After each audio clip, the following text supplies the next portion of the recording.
Hello, Mark. I'm Jessie. I'm a freshman in SUE. My student number is S044105 The title of the speech is How We Can Eat Our Landscapes by Pam Wurhurst.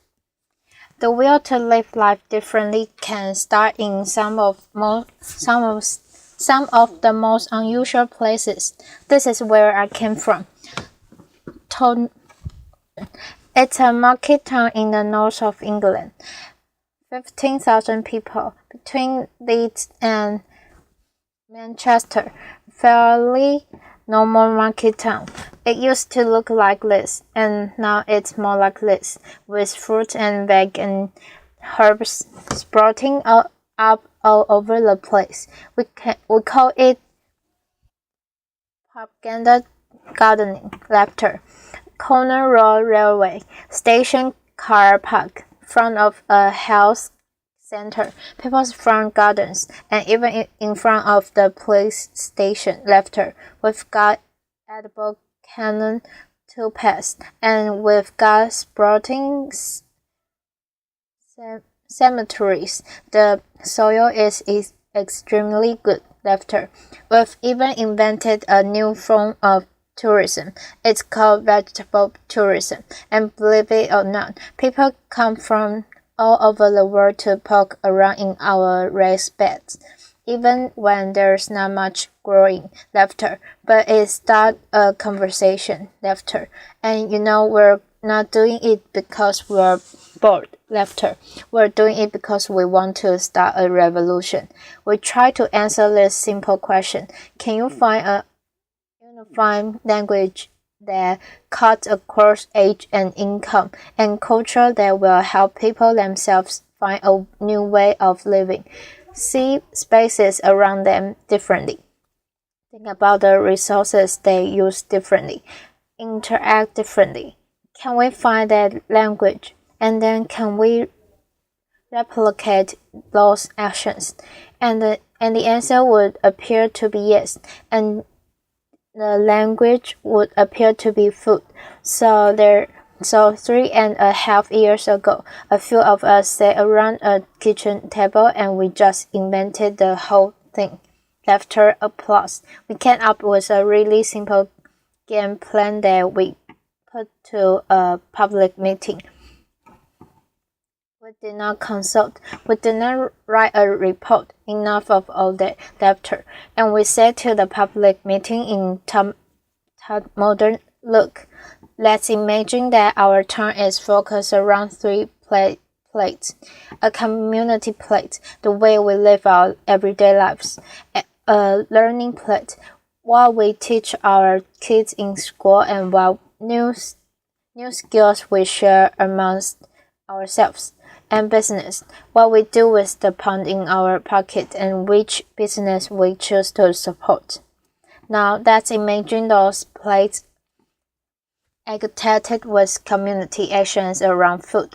If we start one of those community plates, that's really great.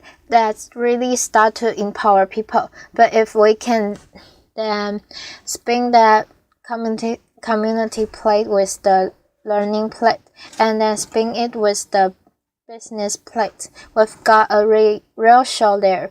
We've got some action there, theater. We're starting to build resilience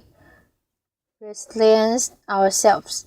We're starting to reinvent community ourselves, and we've done it all without a flipping strategic document.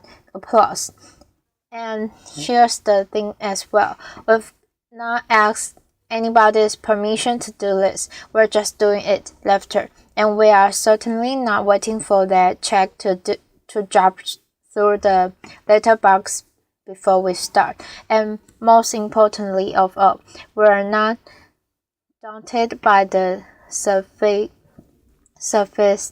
sophisticated arguments that say these small actions are meaningless in the face of tomorrow's problems, because I have seen the power of small actions, and it is awesome. So back to the public meeting. Laughter. We put that proposition to the meeting. 2 seconds, and then the room exploded. I have never ever experienced anything like that in my life. And it's been the same in every single room. In every time that we've ever told our story, people are ready and respond to the story of food. They want positive actions they are actions they can engage in, and in their bonds, they know it's time to take personal responsibility and invest in more kindness to each other and to the environment. And since we had that meeting 3.5 years ago, it's been a heck of a roller coaster. We started with a 6-swap, really simple stuff, and then we took an area of land, a strip on the side of our main road, which was a dog toilet basically, and we turned it into a really lovely herb garden. We took the corner of the car park in the station that you saw, and we made vegetable beds for everybody to share and pick from themselves. We went to the doctors. We just had a £6 million health center built in Tamilton, and for some reason that I cannot comprehend, it has been surrounded by prickly plants. Laughter. So we went to the doctors, said, "Would you mind us taking them up?" They said, "Absolutely fine, provided you get planning permission and you do it in Latin and you do it in triplicate." So we did. Laughter. And now there are fruit trees and bushes and herbs and vegetables around the doctor's surgery, and there's been lots of other examples, like the corner that was in front of the police station, and the old people's home that we've planted in with food that they can pick and grow. But it isn't just about growing, because we all are part of this jigsaw. It's about taking those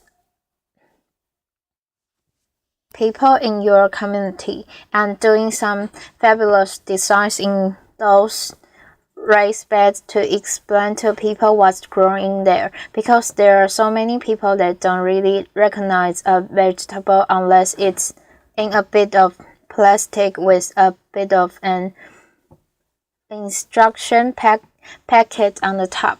Laughter. So we have some people who design these things. If it looks like this, please don't pick it. But if it looks like this, help yourself. This is about sharing and investing in kindness.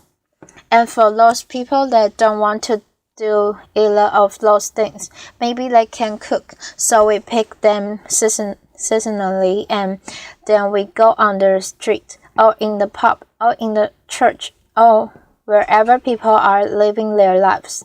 This is about us going to the people and saying, we're all part of the local food jigsaw. We're all part of a solution. And then because we know we've got vegetable tourists and we love them to bits, and they are absolutely fantastic, we thought, what could we do to give them an even better experience? So we invented, without asking, of course, the incredible edible green root. And this is a root of exhibition gardens and edible toothpaste and bee-friendly sites, and the story pollinators. And it's a route that we designed that takes people through the whole of our town, past our cafes and our small shops, through our market, not just to and fro from the supermarket. And we're helping that in changing people's footfall around our town. We're also changing their behavior. And then there's the second plate, the learning plate. Well, we're in partnership with a high school. We've created a company. We're designing and building an hydroponics unit in some land and that was bare at the back of the high school, like you do. And now we're going to be growing fish and vegetables in an orchard with bees. And the kids are helping us build that. And the kids are on the board. And because the community was really keen on working with the high school, the high school is now teaching agriculture, and because it's teaching agriculture, we started to think, how could we then get those kids that never had a qualification before in their lives but are really excited about growing? How can we give them some more experience? So we got some land that was donated by a local garden center. It was really quite muddy, but in a truly incredible way, totally volunteer led. We have turned that into a market garden training center, and that is polytunnels and raised beds and all the things you need to get the soil under your fingers and think maybe there's a job in this for me in the future. And because we're doing that, some local academists say, you know, we could help design a commercial horticulture course for you. There's not one that we know of. So they're doing that, and we're going to launch it later this year. And it's all an experiment, and it's all voluntary. And then there's the third plate, because if you walk through an edible landscape, and if you are learning new skills, and if you start to get interested in what's growing seasonally, you might just want to spend more of your own money in support of local producers, not just veg, but meat and cheese and beer and whatever else it might be. But then we're just a community group, we're just all volunteers. And could we actually do? What could we actually do? So we did some really simple things. We fundraised, we got some blackboards, we put incredible edible on the top. We gave it every market trader and they was selling locally, and they scribbled on what they were selling in any 1 week. Really popular. People congregated around it. Sales were up. And then we had a chat with the farmers, and we said we're really serious about this, but they didn't actually believe us. So we thought, okay, what should we do? I know if we can create a campaign around one product and show them there is local loyalty to the product, maybe they will change their mind and see we're serious. So we launched a campaign because it just amused me, called Every Egg Matters Laughter. And what we did was we put people on our egg map. It's a stylized map of Tuck Modern. Anybody that's selling their excess eggs at the garden gate perfectly legally to their neighbors. We've stuck on there. We started with 4, and we've now got 64 on. And the result of that was that people were then going into shops asking for a local Todd Modern egg, and the result of that was some farmers upped the amount of flocks they got of free-range birds, and then they went on to meat birds. And although these are really, really small steps, the increasing local economy confidence is starting to play out in a number of ways. And we now have farmers doing cheese day, and they've upped their flocks and rare breed pigs.